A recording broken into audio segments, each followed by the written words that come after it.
65% of the population are visual people. However, many sales professionals don't focus on that. I don't know why. Today, we're going to teach you how you can capitalize on that, how you can make sure your sales deals close faster, and obviously highlight a really cool technology as well. You're going to love this one.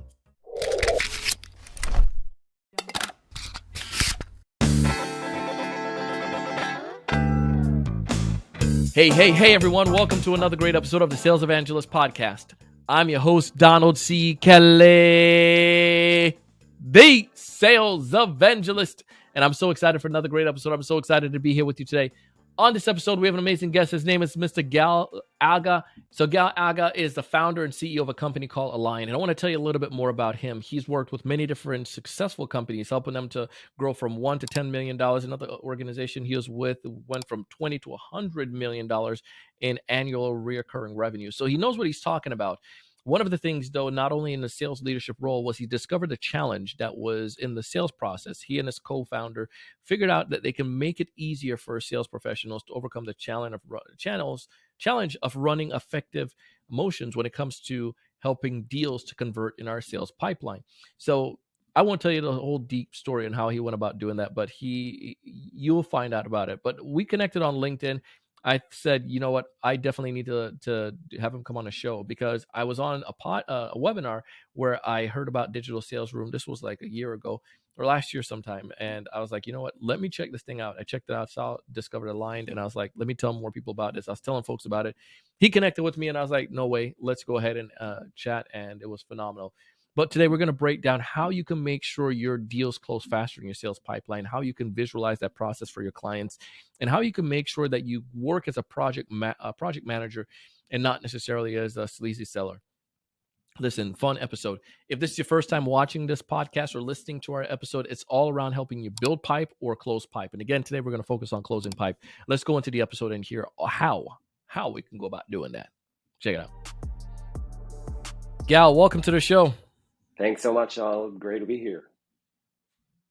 I'm really looking forward to this conversation. And as I mentioned in the teaser there in the intro, I'm a fan of what you guys are doing, and I'm really pumped about this. I told them a story about how I was able to connect with you and how I learned about Aligned and so forth. But before we dive into all of that, why don't you tell us your part? Tell us a little bit more about you guys, what you do, and all that fun stuff. Yeah, for sure. So, really excited about this topic, really close to our heart, of course. So I've just kind of a little bit about me, and I'll kind of transition to Align. So I've been fortunate to find my passion early on, 15 years in SaaS sales, revenue roles, built a few sales organizations from scratch as head of sales, VP CRO, did the 1 to 10 and 20 to 100 million ARR at companies like Sisense, Site, and Anagog, and basically continued in sales today as a CEO and co-founder by building really a sales tech company that solves many of the challenges that I experienced throughout the years. And essentially what we do, our company is called Align, and what we do, it's a customer collaboration platform where it helps sales and CS teams basically work more effectively with their customers and hit their revenue numbers. So if you think about B2B buying and selling is complex, right? It's a mess. We have a lot to handle, especially in tech and especially these days. We have so many stakeholders to influence. CEO and CFO right now are more involved in deals. We have budget scrutiny to go and influence more. We have long processes to navigate. But the way that we work with buyers, the current way, doesn't solve this much. We use email ping pongs, like years old tools that haven't changed. Email ping pong, attachments, sheets, these things are not trackable. And we're trying to organize the deal. We're trying to influence an onboarding or influence the decision process. And basically kind of, our company started based on that understanding that my co-founder were two sales co-founders. So my co-founder, also named Gal, came to me one day and said, hey, like top sellers, top 1%, they don't sell. They really manage that complexity by not selling. They help buyers buy. Okay, they really know how to work with buyers and how to organize the process and hold the process. And we thought, and we kept thinking and digging into this, and we saw that really tools haven't changed. That for so many years, the tech stack is bloated around sales development, analytics tools, workflow management tools, but nothing really helps us solve that, okay, and bring these capabilities of being good project managers and value adds during the sales process to all sellers. So that's what we built. So it's a space, a collaborative workspace where reps and their customers collaborate around shared resources. They build mutual action plans in this one room. We call them rooms. They can access and engage all stakeholders. They can leverage buyer insights about everything that's happening in the room, and that helps them basically overcome that skill gap by having one space to better enable the champion, better enable the entire buying committee, access more stakeholders, and essentially control the deals. So one part of it is a digital sales room. That's the sales-facing use case. But there are also onboarding rooms, CS rooms, partnership rooms, ultimately kind of helping the entire revenue teams hit their targets. So you mentioned something that was important. And again, congratulations on Thanks this, so man. I'm a big fan. And I don't just say that lightly. It is something that I am passionate about, because I go back to that project management idea. When I sold to city, county governments, when I sold enterprise level deals, when I sell those, I get the same idea where it's like there's a lot of moving pieces, and the prospect, they've never really bought your stuff before. So if they never buy from you on a regular basis, they don't necessarily know how to buy that. And you're expecting them to buy the same exact way that they've purchased before. And let's say they have experience buying your stuff. They're probably purchasing, we get about 100 emails per day. How in the world are they going to keep track of this stuff? And I always hate it when you go in a disco or in a next meeting and they're like trying to figure out, well, what are we talking about? Yeah. Like they have new stakeholders come in and they don't know. And you're like, it's just a mess. So I agree with you there. It's more project management more than anything. But also a critical component that I recognize as well is that you make it frictionless for them to buy from you. Exactly. Because the more friction I have, the more I have to go back and try to figure stuff out. It's just harder for me to be convinced that I need to make the purchase with you. Oh, love it. Yeah, absolutely. Absolutely. So this is that idea, digital sales room, Yep. and many people don't necessarily have never heard of that before. So guys, I want you to go check out Aligned. We have a link down in the show notes so you can get access to them and learn about it and take advantage of it. Check it out. But I want to go more into, let's go deeper into what exactly, you kind of gave us an overview of that. What we know the why we should use it. We don't have to have emails going back and forth. But what exactly is this? Is this like a Zoom room? Is this like a Google Drive folder? Yeah. Okay. Why do I even need your tool? Like, what exactly happens in a digital sales room? Yeah, that's great. So, yeah, a lot of people try to take it to the analogy. So, is it like a Slack, or is it like an Asana or Monday, or is it like you try to position it and put all these things together. So essentially, it's a lot of these things together, right? So if you think about the concept of workspace, Miro brought a workspace, and Notion is a workspace, and Figma is a workspace, and Slack is a workspace. There are a lot of these collaborative environments, okay, where people can work together.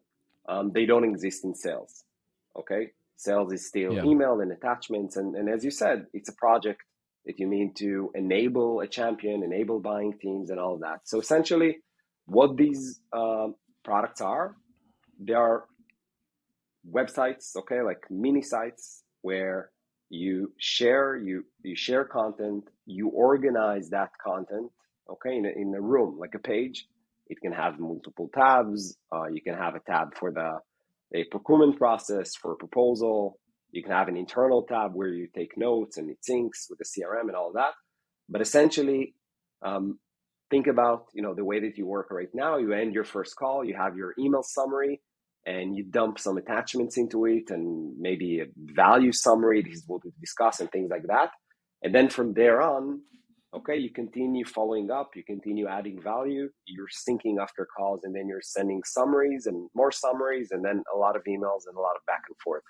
So this space is that place where you embed, okay, a lot of these materials. So think about a mini page that's nice looking, that presents you in the right way, in a nice way. You have a welcome message at the top. You drop a video, maybe sharing a little bit about what you've learned in the last call, how much you're excited about the next one.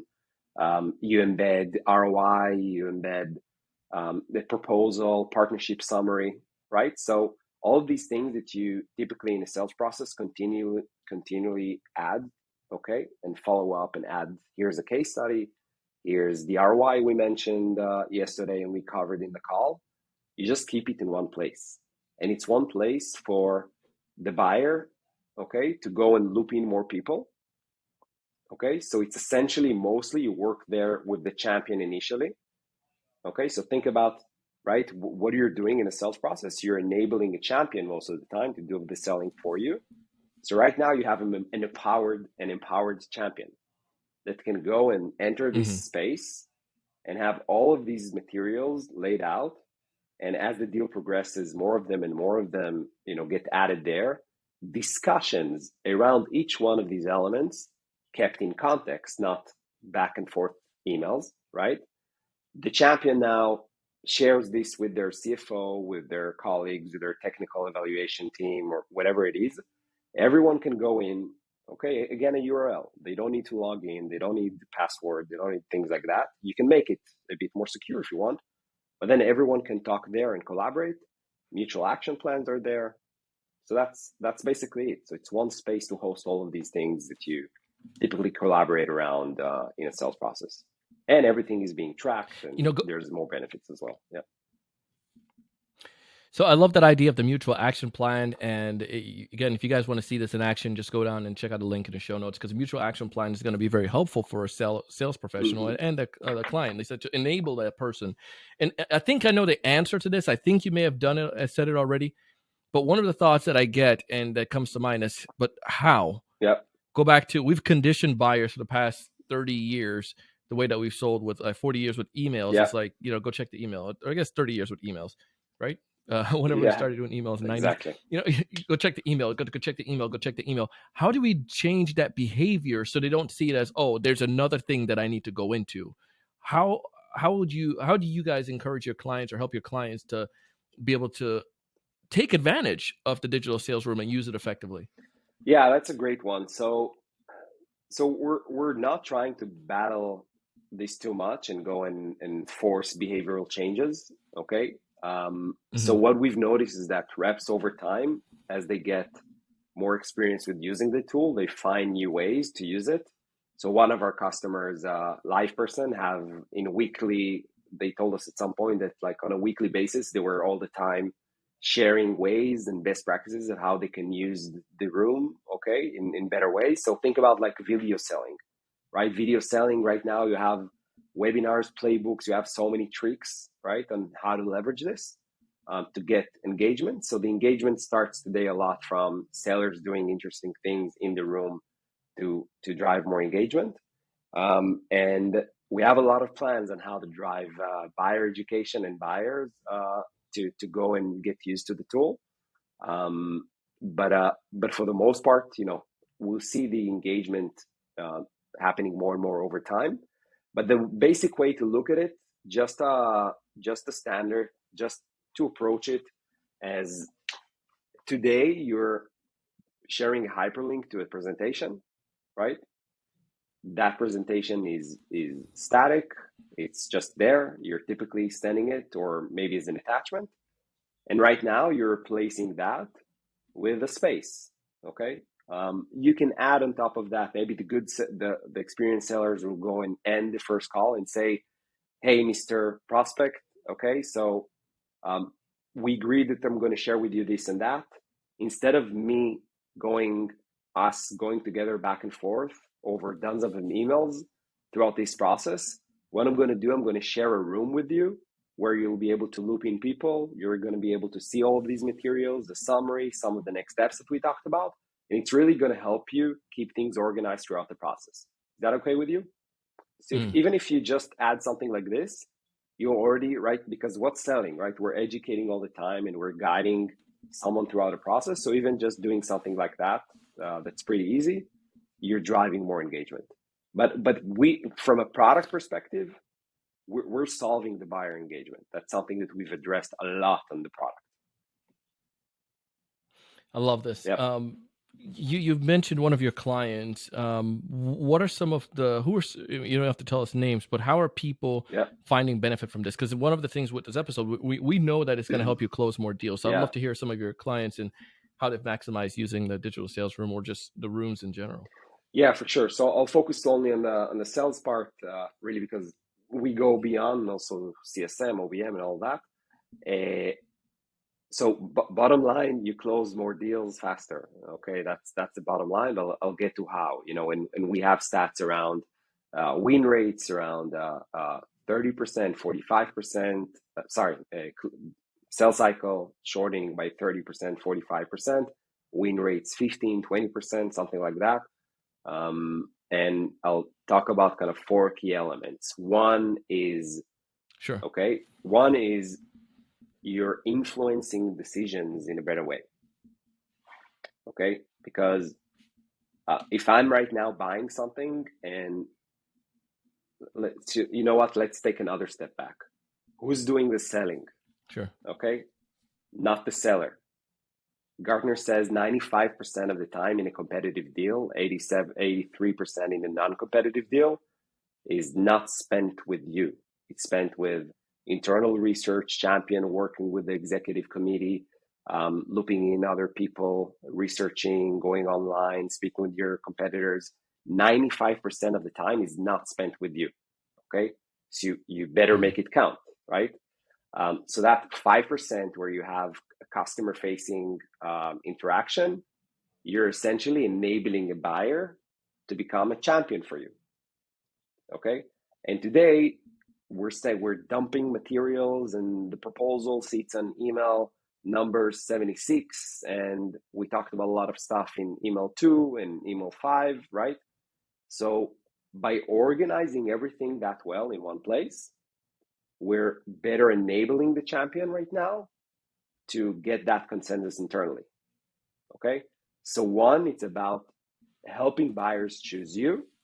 And not only the champion, Gartner also says 43% of buyers actually prefer to self-serve today because of the buyer complexity. That's one of the key reasons that they mentioned.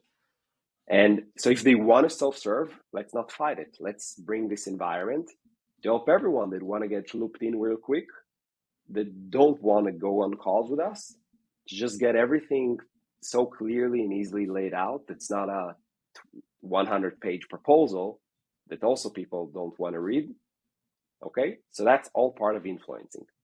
Second point is multi-threading. A digital sales room is a really multi-threading on steroids, because today your champion gets your deck, gets your case study, gets your stuff. They go and take everything, they digest it, and they build their own deck to present to others internally, right? Right now, that is out of your control, out of you're blind to what's happening. Right now, the only way that they can get all of these materials, okay, that's how we recommend to use it, is that they have to go into this space.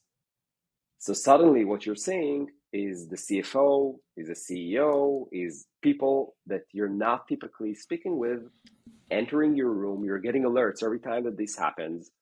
And suddenly they start asking questions. And all of our customers tell us, hey, we didn't know we have so many stakeholders in our deals. We thought we had 6, we thought we had 8. And I'm getting this every time, post onboarding. Whoa, Gal, you won't believe it. We have 20 people in a room. We have 30 people in a room that spent 20 hours. 20 hours, 30 people in a room. This is real. This is not made up, okay?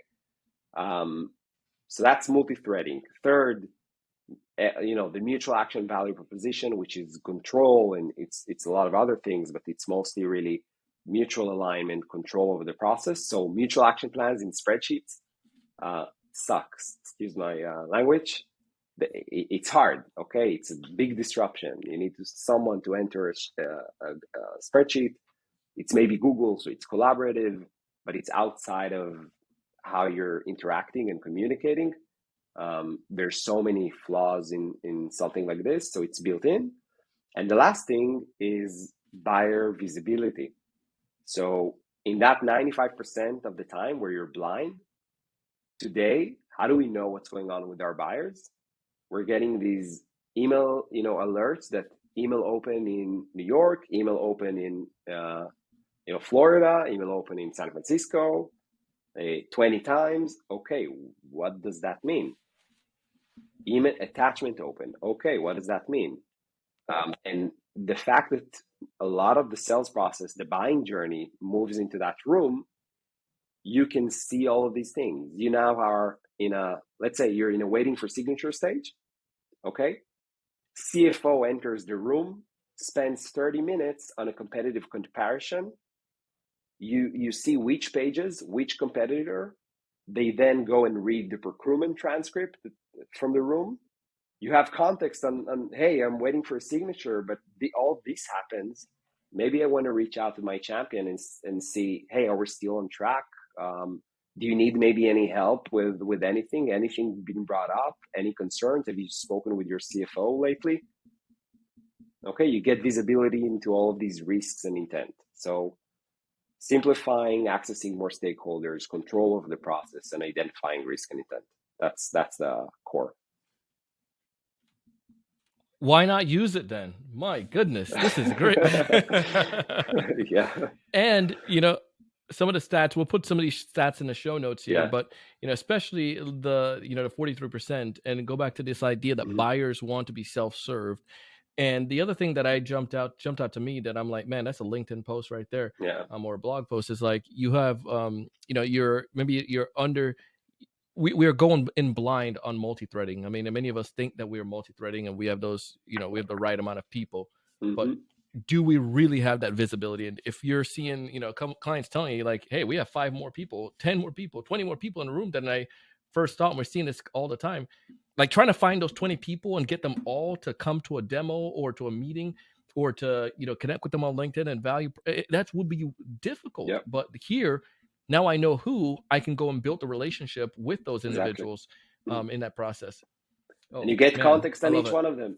Joe, the marketing director, spent 2 hours, and out of which 30 minutes was on the X value proposition slide. I don't know, right? CFO spent 30 minutes, 20 minutes was on the TCO calculator, right? It's forecasting. We didn't talk even about forecasting, how much this helps, right?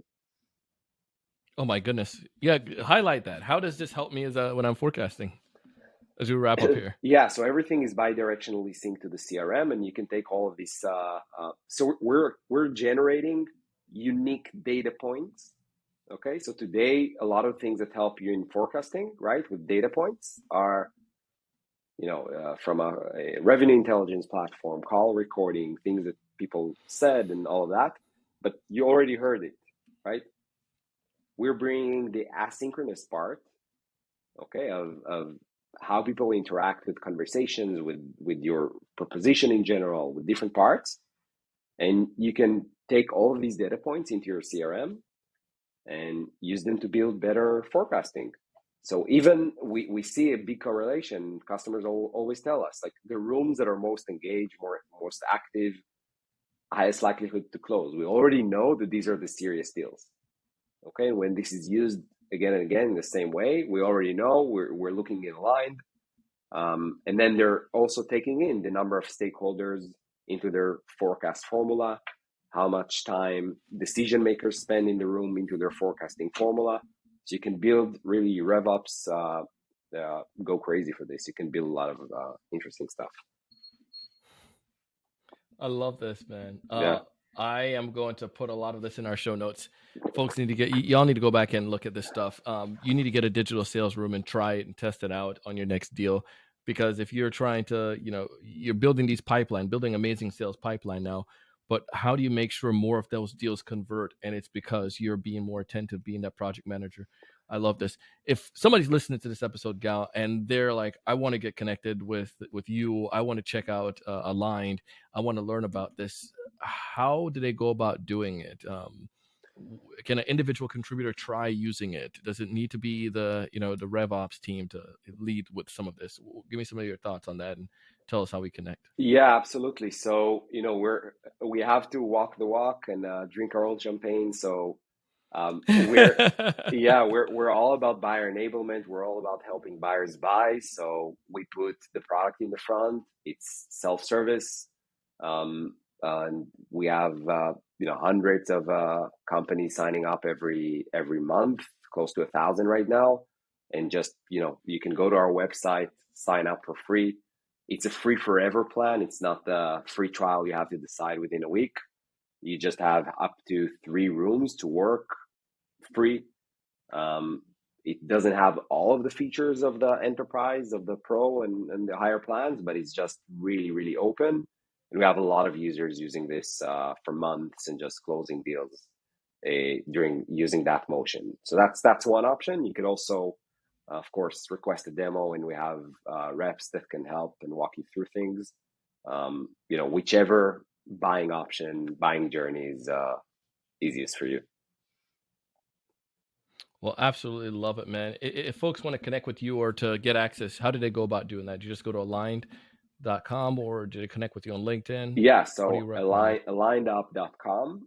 And with me specifically, feel free to connect on LinkedIn. I'm active, Gal Aga. And just shoot me a DM, anything. Happy to help. Listen, this was absolutely amazing. I loved your insights. I appreciate the thoughts that you brought to the table today. I appreciate the help that you gave to us, and I think you're going to rock some people's quarter here and help them close a little bit more. So thank you so much thanks for coming so on the show much. today. Yeah, it was really great. And we hear a lot, especially right now in this economy. It's harder and deals are even more complex. So it's really a big driver for a lot of our customers. So yeah, this is very timely. Excited about this. Thanks so much for having me, Donald. Anytime. Appreciate you, Gal. Thanks so much. Hey, that was Gal Aga. If you haven't connected with him as of yet, go on LinkedIn, connect with him. Tell him that you heard about him here on the Sales Evangelist podcast. Check out the link to take advantage of Aligned as well and see how you can utilize it in your sales effort to be able to help you to improve. I'm a big believer in this process of making it easy for your buyers to buy from you. Don't overcomplicate it. And that's one of the things we talked about today. Visualize that process for them. Show them what they need to do. Don't assume they know how to buy your solution. It's just, it's hands down one of the top tools that I just love, and I highly recommend you check out. Again, find more information down below. And if you need help building pipeline, go ahead and hit us up, man. We know how to help you to do so. You can check out our LinkedIn prospecting course. We have a new cohort starting up soon, and we'd love to have you join it. We're going to teach you how to generate at least 3 to 5 appointments per week utilizing LinkedIn without spamming. You heard that right. Go ahead and connect with us. As always, I want you to 3 to 5x your sales pipeline. I want you to double your close rate. I want you to raise your level of thinking. I want you to go out and do big things. Thanks so much for watching.